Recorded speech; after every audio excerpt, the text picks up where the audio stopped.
Hello, good morning guys. Good morning, good morning. Ayan, eto ako ngayon guys, kagigising ko kasi nagpuyat-puyat ako kagabi. Alam niyo naman, obligation natin makipaghaghagan sa ating mga kameta. Ayan. So, ito yung mata ko. Nagkaka-eyebags na ako guys. O, diba? Ayan. So, ngayon, prepare muna ako dito sa sa kusina. Alam niyo na ang trabaho ng isang butihing ina. Charot. Ayan. So, ngayon, ito yung pang-almusal namin, guys. Yung ampalaya. Gagawa ko ng ampalaya na lalagyan ko ng itlog para healthy naman yung breakfast. Ayan. Tapos, kita ko sa inyo yung ampalaya na niluto ko. Lulutuin ko pa lang pala. Lulutuin ko pa lang pala. So, habang ipe-prepare ko siya, and then, habang mapiprepare ako ng ampalaya na, pati yung mga spices niya, magko-coffee muna ako, guys. Wait lang ha. Coffee tayo, guys. Magkape na din kayo dyan. O, siguro, mag-almusal na kayo. Hindi na kayo nagkakape. Or, pwede rin mag-almusal, tapos magkape. Sabay. Okay. So, ito yung ampalaya, guys. Ayan, ampalaya. Na-slice ko na yan para okay na siya, malinis na. Inalisan ko na ng tawag dito yung puti niya sa loob para hindi mapait. Ayan, tapos ito yung spices niya. Ayan, kamatis, bawang, sibuyas, at saka yung yung parang masili na mahaba. Nilalagyan ko talaga ng ganyan, guys, kasi gusto ko yung may parang twist siya na medyo anghang na mabango kasi siya pag nilalagay mo sa mga lutuin mo. Kaya palagi akong may ganyan. Sili na mahaba. Ayan, tapos yung egg. 3 egg lang ito, guys. Tapos, nilagyan ko na siya ng asin para may lasa na siya. Kunti. Hindi naman madaming asin. Kunti lang, pang palasa lang siya para hindi matabang yung egg na ilalagay ko sa ampalaya na yan. So, later, magko-coffee muna ako.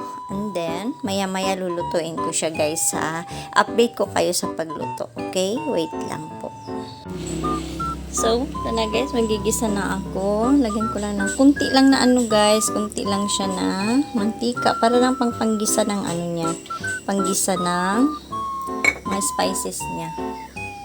Hindi ako naglagay ng guys. Hindi ako naglalagay ng madaming tawag dito, madaming mantika.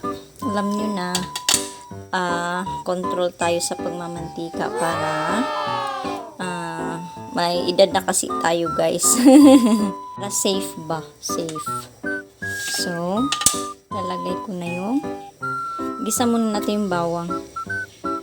Ayan. Para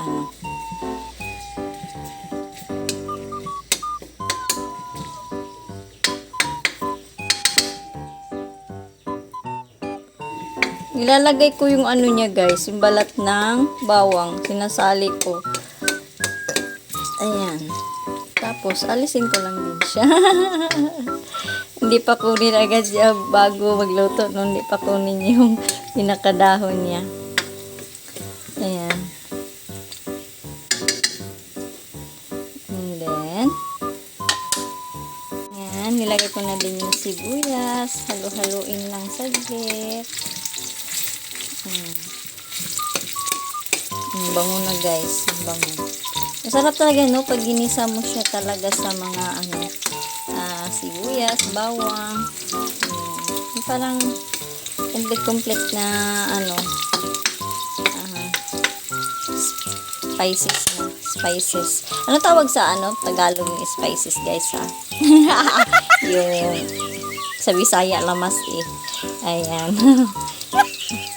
Lagay ko na din yung kamatis at saka yung sili niya. Gusto ko talaga yung may sili siya, guys. Yung siling mahaba. Ayan. Kasi mabango siya at saka medyo may anghang kunti. Yung may twist ba pag kinain mo yun. Lang naman ito kasi homemade, diba? Pang-ulam lang natin sa morning. Yan. Or any, morning ba, lunch ba, dinner ba. Basta, ayun. Gawang bahay lang ito. Yan, homemade. So, diba, muna natin konti. Ganyan.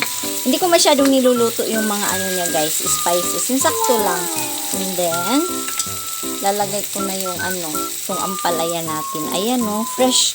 At saka pag nagluto ako nito guys, hindi ko siya ano, half cook lang, half cook. Para medyo may malutong-lutong siya pag niluto ko siya.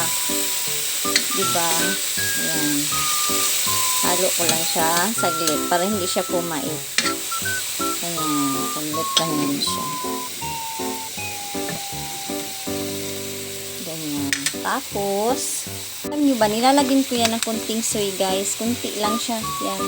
Kunti lang. Tapos, kunting asin din. Kunting asin. Kasi may asin na yung itlog eh.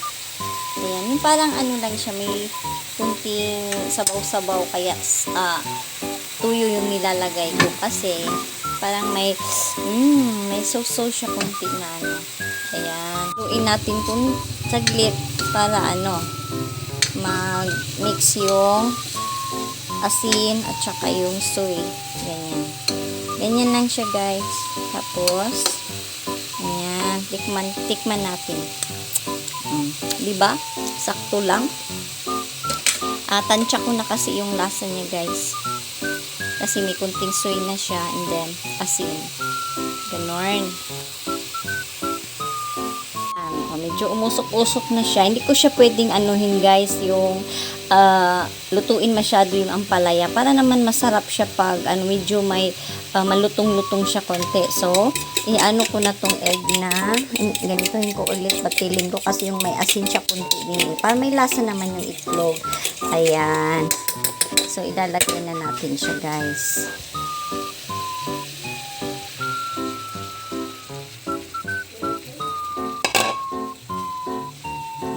Lumilim yung kampo guys. Lutuin na natin siya guys. Ayan na yung itlog niya. Ayan. Ayan guys ha. O diba? Sakto lang yung ano niya. Nilib ko siya kung saglit guys. Nilib ko yung paglagay ng itlog. Nagalaw-galaw naman ito. Kawali ko guys. Uy. Ayan.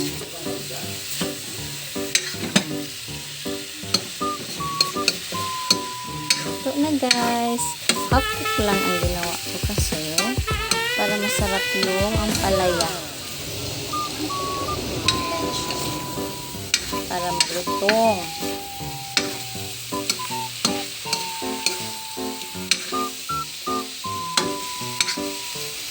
Diba? Wow. So, ito na siya guys. Ayan na. Tapos na. So, yummy. Ayan. Ito na yung pang breakfast natin na ulam. Ampalaya with egg. O, diba? So, thank you for watching guys. And have a good day. And God bless us all. Thank you guys. Thank you.